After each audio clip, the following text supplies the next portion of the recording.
The more you know your past, better prepared you are for the future. Theodore Roosevelt told us, we Indians have a very rich history, but despite that, our history is taught to us by people from outside our country.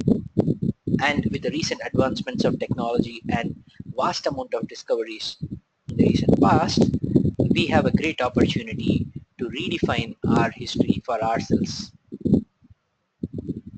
This is a small attempt to understand our history better from perspective of science, genealogy, geography, and linguistic evidences. In this presentation, we are going to see the different phases of time span across which different things have happened in the Indian history. Starting from 65,000 years, we will travel the time space and understand the important events that happened which have been captured either as geological evidence, archaeological, genetic, evolutionary or linguistic evidences. There was a recent study which proved that all Indians are having similar genes. There were a lot of controversies going uh, from the studies from the British era stating that there is a division among people, one called Aryan, the other called Dravidian, which is not true anymore. And we also have an opportunity to learn about new continent called Kumari Kandam and the submerged city called Dwaraka.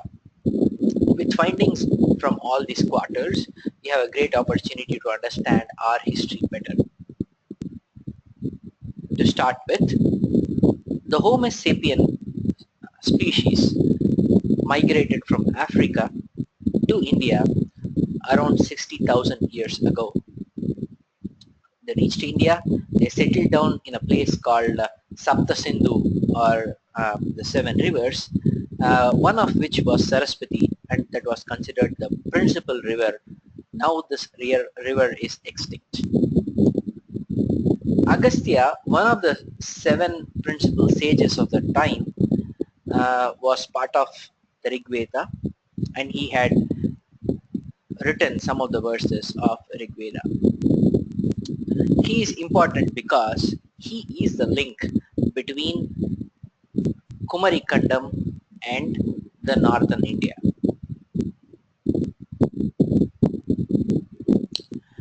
The glacial interglacial cycles have been very clearly captured in the literature of India. The Matsyavatara is during the one such glacial interglacial cycles when the mythological um, flood happened, and during that period the Saptarishis and the Manu along with the gene sample of all the living beings traveled on a boat carried by the fish to a Meru. We are not sure which Meru it is, but based on the evidences, whenever you see across uh, the world, there are specific places even called Meru today. For example, in Tanzania, there is a mountain called Mount Meru, which is the second highest after Kilimanjaro. Uh, it is believed that the current Homo sapiens species started their journey from this Mount Meru 65,000 years ago. The, the mythological deluge can be even further back in time, but the current archaeological evidences, at least that we have, starts from 65,000 years. So we start from there. So from Mount Meru, they moved north. They went to Babylonia and they established a settlement called Sumerian civilization or settlement because this is way beyond the time span that the current Sumerian civilization time period mentions. This is around 65,000 years ago. And then they moved from there to India along the banks of river Saraswati. Once again, they named it as Mount Meru, or the source, which is in Uttarakhand.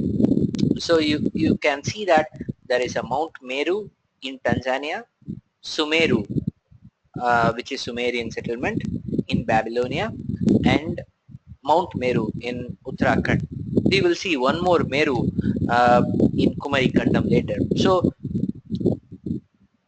the people of this Sanatana Dharma, which is called as uh, Hindus or Indians, they themselves call us Sanatana Dharma, followers of Sanatana Dharma.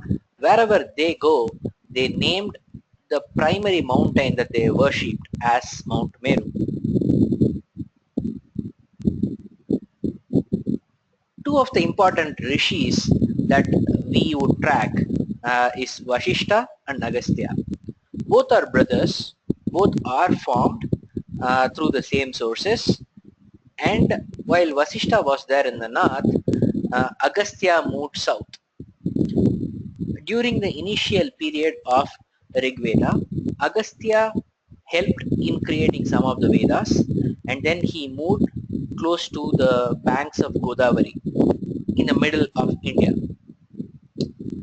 And then he did not cross the Dandakaranya forest for some time. And then he moved south, where he moved to the Podigai mountains.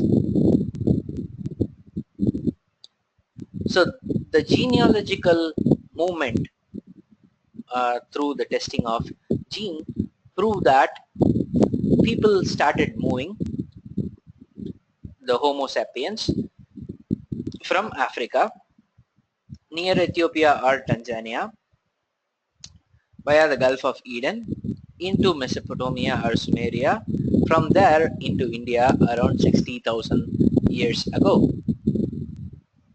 And then they moved south.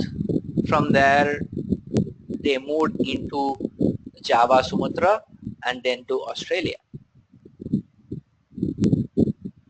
Given this context, which actually matches with our theory,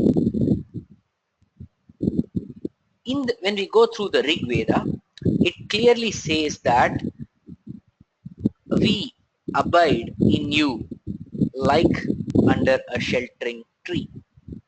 This is from the Rig Veda. Sharanam na vriksham has been stated in Rig Veda, referring to river Saraswati. Saraswati Jushasva Tava Sharmam Priyatame Dadana Upastheyama Sharanam na vriksham. Basically, the sages are offering themselves and then pleading for refuge in the banks of river Saraswati, placing themselves and requesting Saraswati to shelter them. It's a clear indication that they settled down from a different land in Saraswati, and the out of Africa theory is pretty clear, where the Homo sapiens across the world originated in Africa and they moved, and that's when they moved into the Sapta Sindhu region of India. With the recent findings of river Saraswati, it is clearly found that there is a lot of settlements across Saraswati on the both banks. Some of the important spots are Banavali, Kalibangan, Ganeriwala, Shanhudaro, etc., which are on the banks of river Saraswati. These might be the second or third waves of settlements, but even the first wave of settlements were there on the banks of river Saraswati, which we might get to know at a later point of time. Agastya was part of Rigveda, and he wrote some of the very important verses. He had a wife called Lopamudra. They settled down the banks of Godavari later, and then they moved south. So the focus for the next part is going to be on Agastya, who explores the Dandakaranya, and then he moves down to Podigai mountains, and he's the father of Tamil language. He writes the first grammar for Tamil language called Agathiyam. Then he chairs the first Sangam meeting for the Tamil language in the Kumari Kandam. Then his disciples do the same for the second Sangam, and the third Sangam has happened recently, which is in the records in the modern day Madurai. So in the recent discovery of Kumari Kandam, Agastya was there in the Godavari basin. From there, he moved down south to the Podigai mountains. From the Podigai mountain, he moved further south, and then he discovered Kumari Kandam along with his disciples. It is also a story told that he swallowed the entire ocean and then created the land. But typically during the time period, the ice age was taking place, and the maximum ice cover was happening almost in that time period, or some 20,000 years around that time period. So the landmass came out of the sea, or the sea level went down, and the land was available for people to occupy. Agastya was pretty close to Lord Shiva, and Lord Shiva and Kartikeya, or Saravana, the Tamil god, they presided over the first Sangam, which was chaired by Agastya. This was a huge congregation of 4,000 plus Tamil poets, and this helped in building Tamil to a great extent.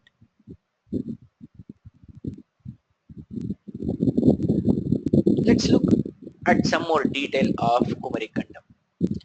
Meru is not just mountains. Meru typically also means the center or the skeleton or the important part of land.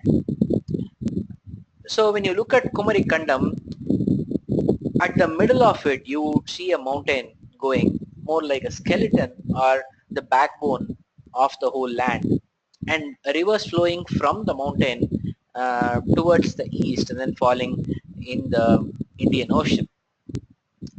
This is also connected to the west to Madagascar and on the east to Australia. There were multiple countries. They say that there were around 49 countries in the submerged Tamil Nadu, and this was ruled by Pandyan kings. The first Sangam meeting took place around 30,000 BC in Peruvala Nadu, and then the second Sangam took place at Kapatapuram around 14,000 BC. The third Tamil Sangam took place around 1700 BC in modern day Madurai. Next we are going to look into Lord Rama. So while Agastya was moving south, Rama was born, for which we have archaeological evidences in Ayodhya. And one more interesting piece of information is that, and then for Ramayana we have evidences across the country wherever Rama moved. In addition to that, there was a time period when Homo erectus and Homo sapiens coexisted, and the description of Hanuman exactly matches that of Homo erectus. We would see that in detail. Rama lived for 11,000 years. Even you can see that Agastya, he being a Saptarishi, his lifespan was very long compared to any other person because he lives for more for one manvantara. Rama during that time period had longer age, which was not the case with Krishna. Krishna lived for not more than 80 to 100 years. But Lord Rama lived for 11,000 years as per the scriptures. Um, and irrespective of whether it is true or not, our interest lies more on the technical aspect of it, where the Homo sapiens and Homo erectus coexisted, and there was a link between Agastya and Rama while he's traveled down south. So this is a sample structure developed based on the skeletons available in France of Homo erectus, and that matches pretty much with the description of Hanuman with a flat nose, with a uh, propelled mouth, the upper portion, upper jaw of the mouth, um, and Homo erectus species was there from 1.9 million years up to 35,000 years. And the Homo sapiens started around 160,000 years, and we are still continuing. So there was an overlap between 160,000 years to 35,000 years, and that gives a very important clue of Ramayana having took place around 40 to 35,000 years. When you look at Homo erectus, they were the first species to have the body size, body shape, locomotion, jaw teeth, and development similar to human beings. They had an intermediate level of brain size, and that may be the reason why in Ramayana it is told that Hanuman does not realize his own power unless somebody tells him, which is a good indication of the intermediary level of brain development, although the body has better capabilities. When you look at the Homo erectus skeleton, it matches exactly with the proportion or the ratio that we have a description of Hanuman as. Whether it be the size of the skull or the shoulder bones or the length of the arms or the legs or knee or toe. Next, we look into the last glacial maximum, Dwaraka, the submersion of the twin settlements of the same civilization, which is Sanatana Dharma. So this is the cycle of a glacial interglacial cycle, which is pretty much influenced by means of the concentration of carbon dioxide in the atmosphere because it captures heat. So when we look at it, clearly after the 25,000 years, around 11,000 years, the last known ice age came to an end. The last glacial maximum was around 25,000 years. That was the lowest for carbon dioxide level in the world, and then there was a spike in carbon dioxide, and that's when the glaciers start melting and Dwaraka and Kumarikandam went underwater. So these are pictures of Dwaraka and Kumarikandam underwater. The research is in a very initial stage. We just got to know through some of the uh, History Channel information on these two sunken places. So once these land masses, which were twin settlements of the same civilization, which sunk, people started moving, or whoever could save themselves from the deluge of these two places, they moved to different places. They moved to the Indus, where we had then the Indus Valley civilization, and then they moved to Java, Australia, and New Zealand, because it was also connected via land during that time period. A lot of them perished, of course. So when we look at it, these are the twin settlements of Dwaraka and Kumarikandam, both following the similar practices. Uh, then they moved from Dwaraka and Kumarikandam to places in India, and from Kumarikandam they moved to Java, Indonesia, Cambodia, and Australia and New Zealand through the land track which was connected between these land masses.